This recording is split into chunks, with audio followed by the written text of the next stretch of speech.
Nigeria is a land of kings and kingdoms. From the north to the south, traditional rulers continue to hold prestige, power, and wealth. But among them all, one name stands out.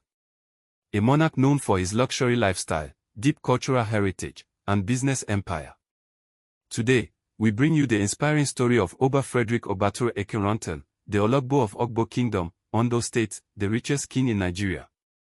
Born in 1950 in Ugbo Kingdom, a large local government area of Ondo State.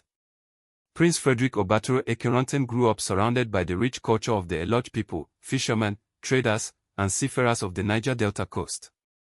He started as a small trader, selling household goods and petroleum products in the 1980s. Through determination and smart business moves, he gradually rose to become one of the most successful oil businessmen in Nigeria. In 1981, Obateru Akinruntan founded Obat Oil and Gas Limited, one of Nigeria's largest privately owned oil companies. From a single petrol station in Ibadan, his company expanded across the country.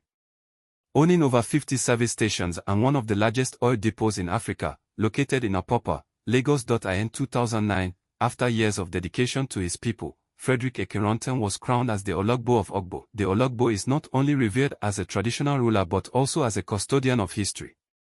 He often says the Ugbo people are among the earliest settlers of the Yoruba race, a claim he passionately supports with oral traditions and research. When it comes to wealth, few traditional rulers in Nigeria can compare to Oba Akinruntan. His estimated net worth stands around $300 million, according to multiple reports. He owns fleets of Rolls-Royce, Bentley, Hummer Jeeps, and even a custom-built 2012 Rolls-Royce similar to that of Queen Elizabeth II.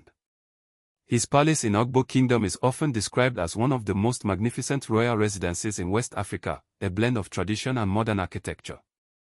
Oba Akinruntan is a family man, blessed with children who are also business leaders. One of his sons, Prince Akinfemiwa Akinruntan, serves as the managing director of Obat Oil and Gas. Oba Fredrick Obateru Akinruntan stands as a living symbol of what's possible when tradition meets vision. He is not just the richest king in Nigeria, but also a man whose story reminds us that greatness is built on faith, determination, and service to one's people. If you enjoyed learning about Oba Akinruntan and other powerful monarchs of Nigeria, don't forget to like, share, and subscribe for more cultural stories from Mama Ondo TV.